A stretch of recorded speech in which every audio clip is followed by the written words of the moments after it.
Bonjour et bienvenue à la première vidéo explicatoire sur Advanced Steel. Aujourd'hui, on va faire le tour de comment débuter notre premier projet et comment personnaliser nos premiers settings sur le logiciel. Bon, d'abord, il va falloir aller sur le site de Autodesk puis aller télécharger le logiciel. Pour faire ça, on va se connecter à notre compte. On va cliquer sur notre petit logo ici, puis aller dans Produits et services. Ensuite de ça, on va voir tous les logiciels qu'on a dans notre compte, puis on va aller installer la version 2024, Windows 64 et préférablement en anglais, parce que tout ce que je vais vous montrer aujourd'hui, ça va être fait sur la version en anglais. Il n'y a pas de souci si vous installez la version en français, c'est juste que vous allez devoir taper un petit underscore avant d'écrire les commandes que je vous montre. Fait que là, on va faire installer. Là, je l'ai déjà installé, fait que je le ferai pas. Mais ça va vous télécharger une petite fenêtre. Vous allez cliquer dans la petite fenêtre, puis ça va lancer l'installation du logiciel. Une fois que ça c'est fait, on va pouvoir venir ouvrir le logiciel.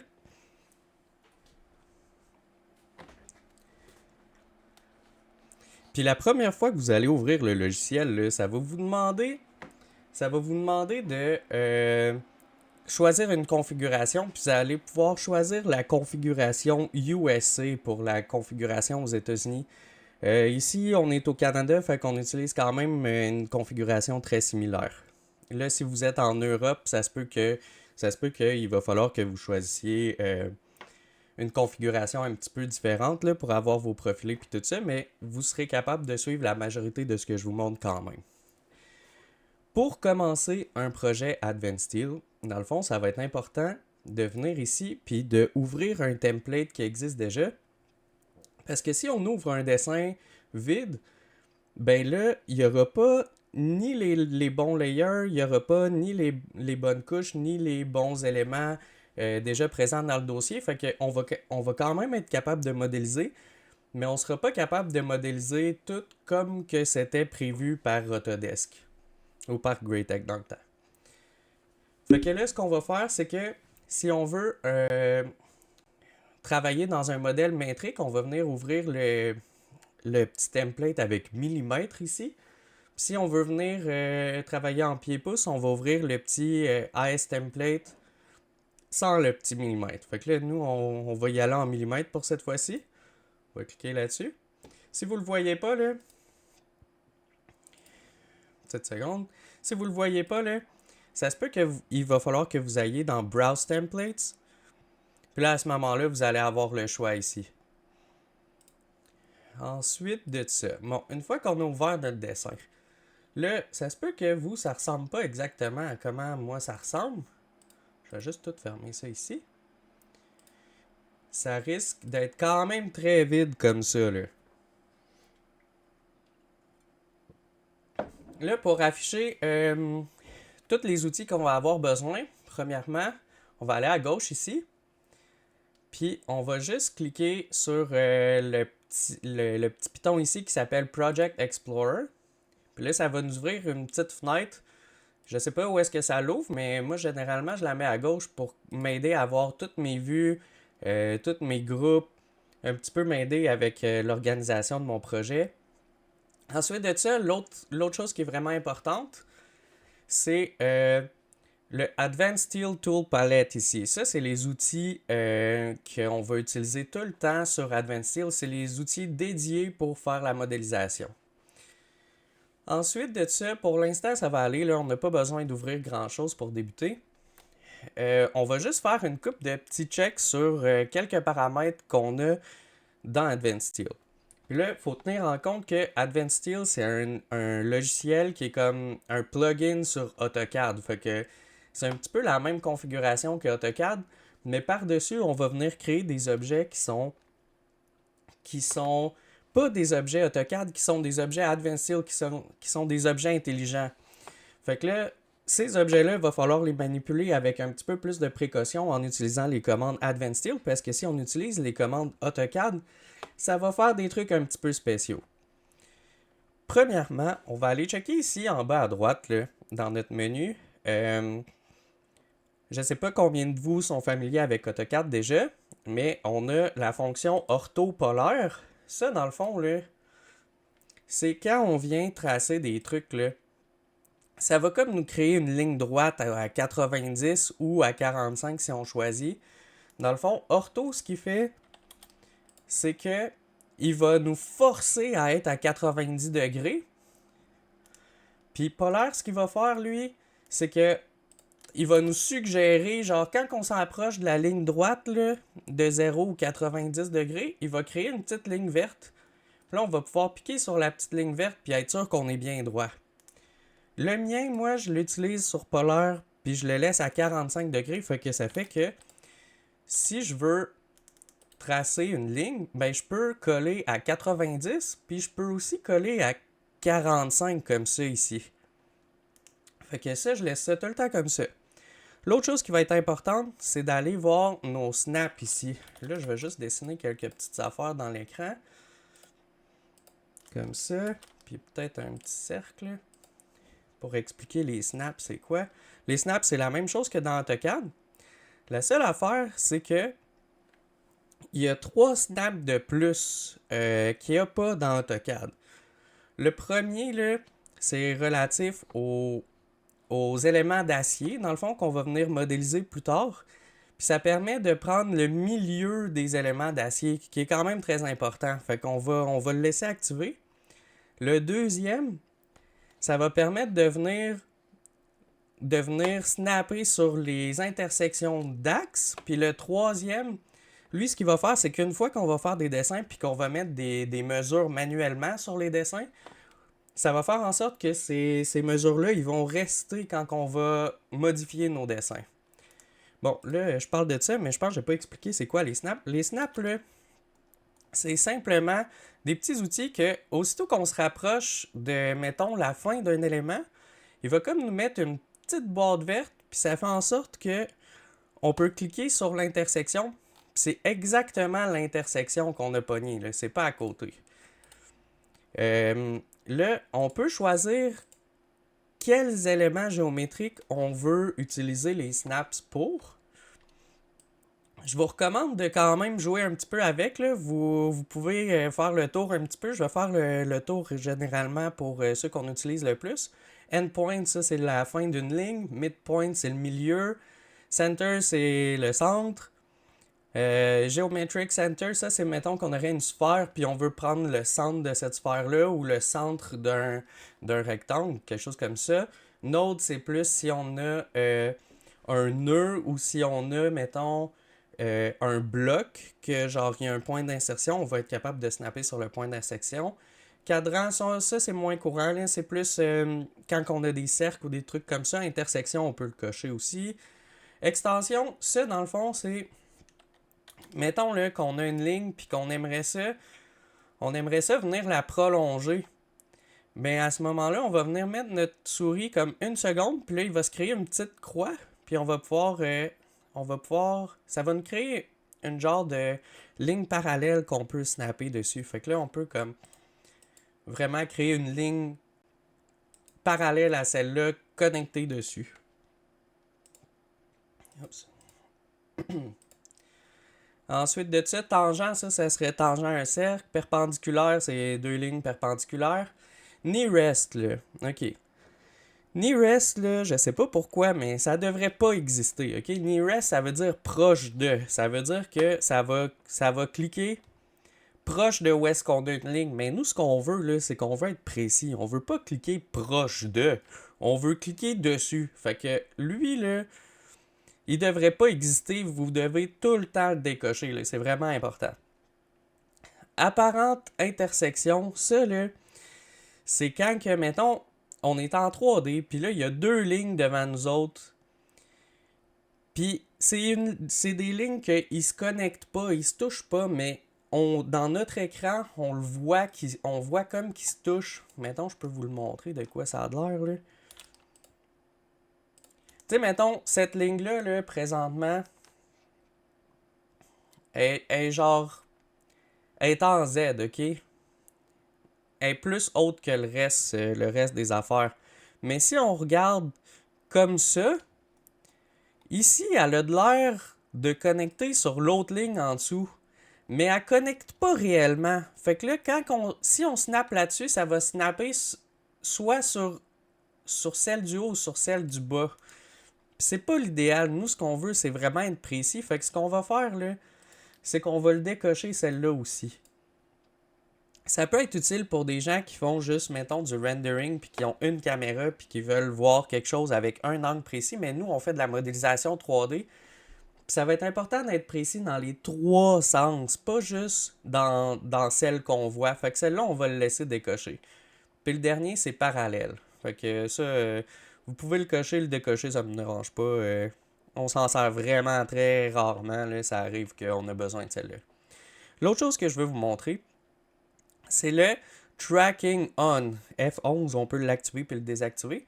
Ça, ce que ça fait, là, c'est que ça vient justement générer la petite croix que, dans le fond, quand on passe notre curseur sur un snap, ça va venir créer une petite croix verte sur le snap, puis on va pouvoir prendre des extensions par rapport à cette croix-là.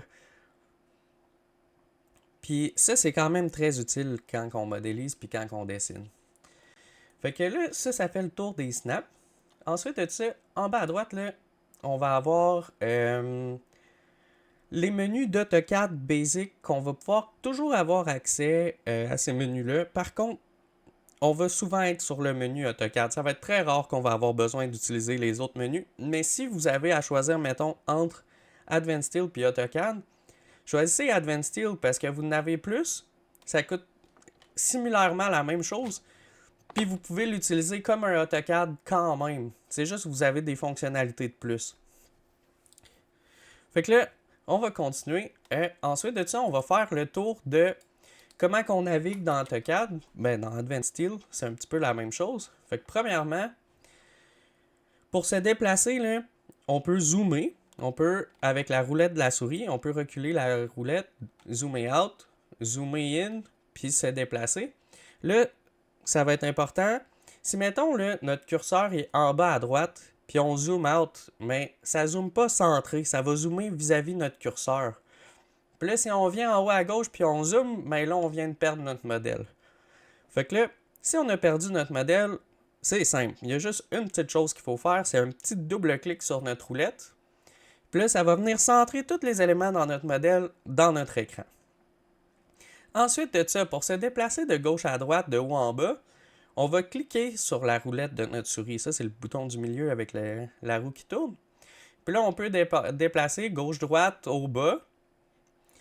Puis aussi, si mettons, là, on veut venir en 3D, ben là, il va falloir faire Shift avec la roulette.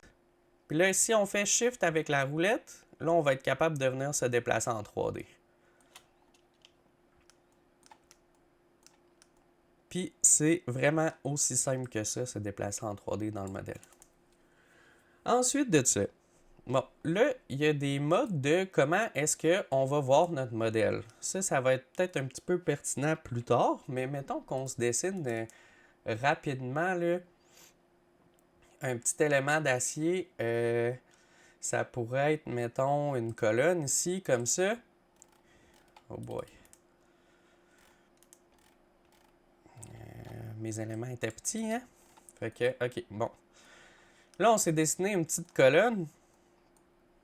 Puis, on la voit juste en ligne, puis elle est transparente. Ça, c'est parce qu'on est dans le mode 2D wireframe.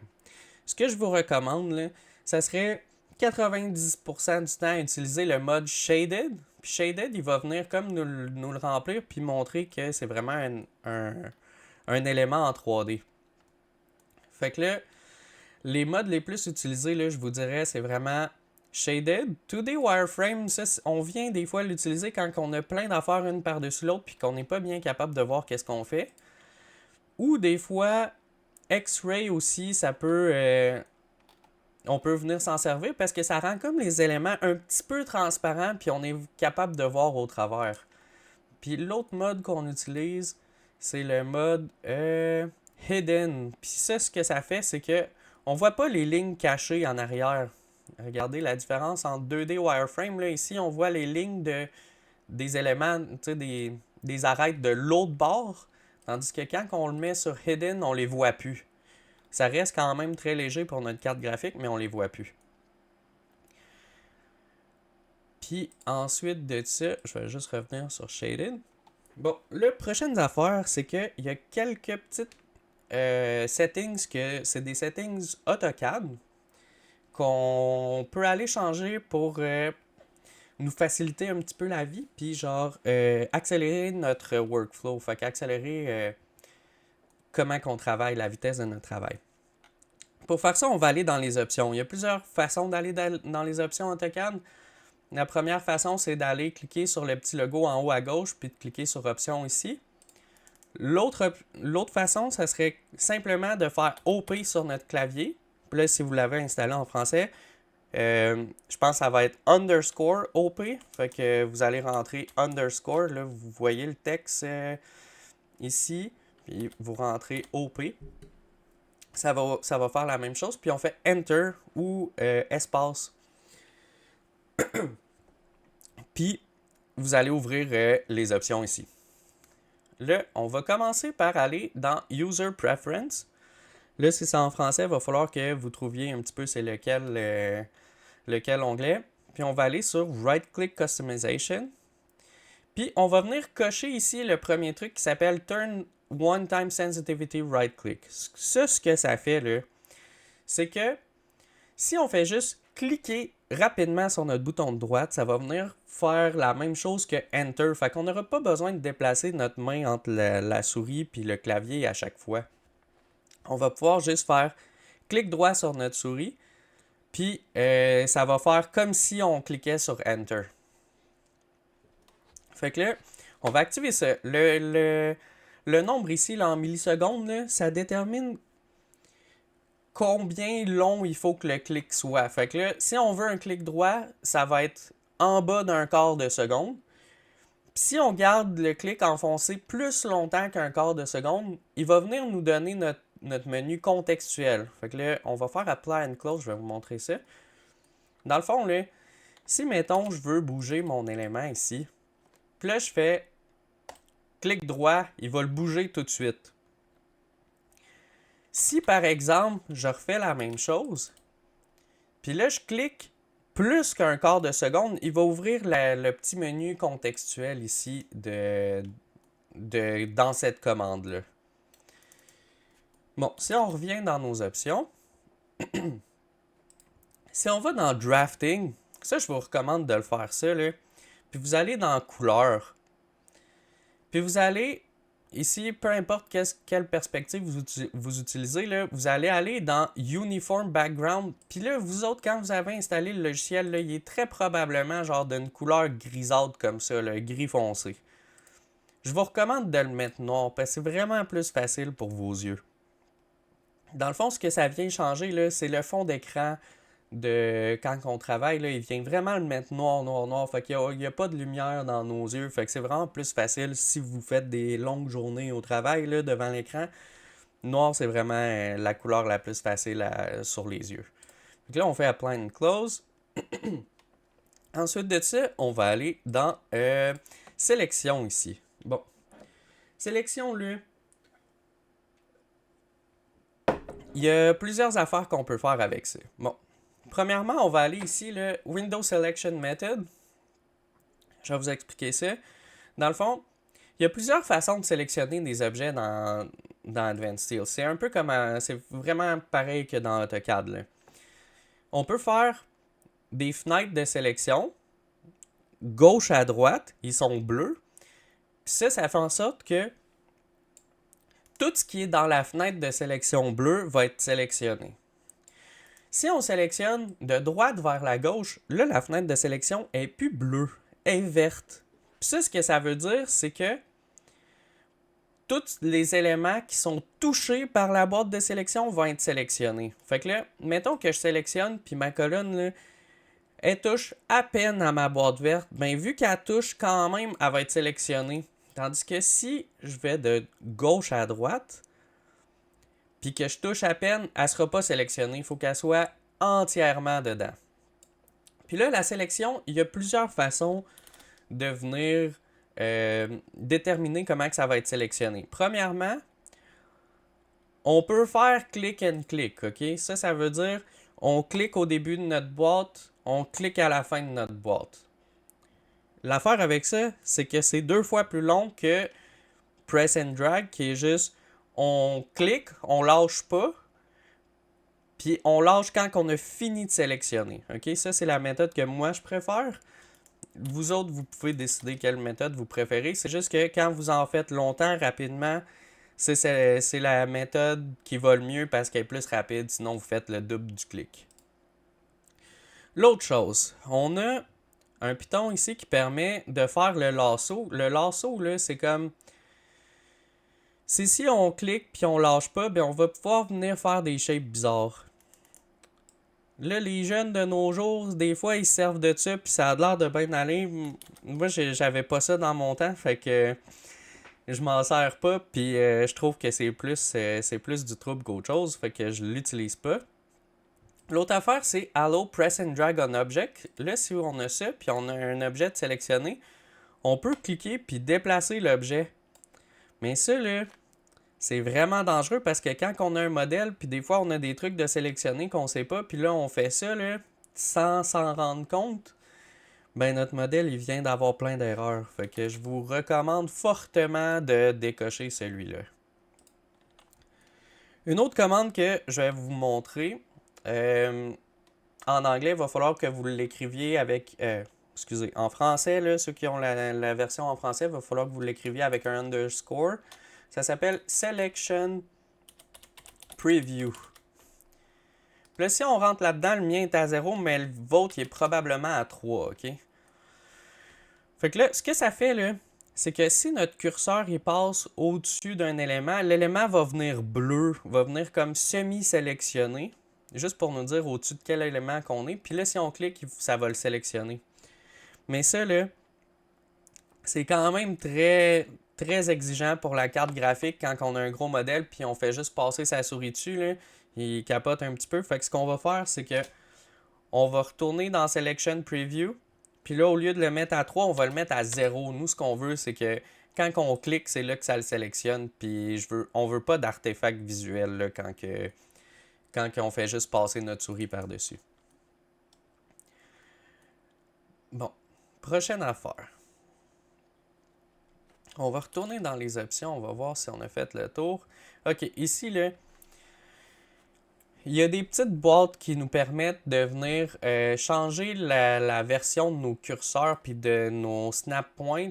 Dans le fond, le petit truc bleu ici, là, ça, c'est, mettons qu'on sélectionne notre objet, là, il y a comme des petites boîtes bleues qui vont apparaître, des petits carrés bleus qui vont apparaître, genre au point d'intersection pour qu'on puisse manipuler cet élément-là. On peut simplement cliquer dessus puis modifier notre élément. Puis ça, des fois, dépendamment de votre résolution d'écran, là, ça se peut que vous vouliez l'agrandir ou le rapetisser. Même chose pour le pick box size, ça c'est un peu plus dans le dessin 2D, là, ça va venir déterminer genre quand vous snappez sur quelque chose, à quelle grosseur il faut qu'il soit proche de votre souris pour prendre le snap. Puis l'autre chose ici, ça c'est les snaps, si vous retournez dans drafting, là, les snaps combien qui vont être gros, puis votre curseur combien qui va être gros. Fait que là, ça vous pouvez jouer avec ça pour que vous soyez à l'aise sur votre écran. Puis là on va faire OK. Puis ça va venir conclure notre première vidéo sur l'introduction à Advanced. Fait que n'oubliez pas de subscribe, like la vidéo. Laissez-moi en commentaire les questions que vous avez. S'il y a de quoi que j'ai passé trop vite ou que vous n'avez pas compris, on va le couvrir sur un prochain vidéo. Fait que merci et bonne journée.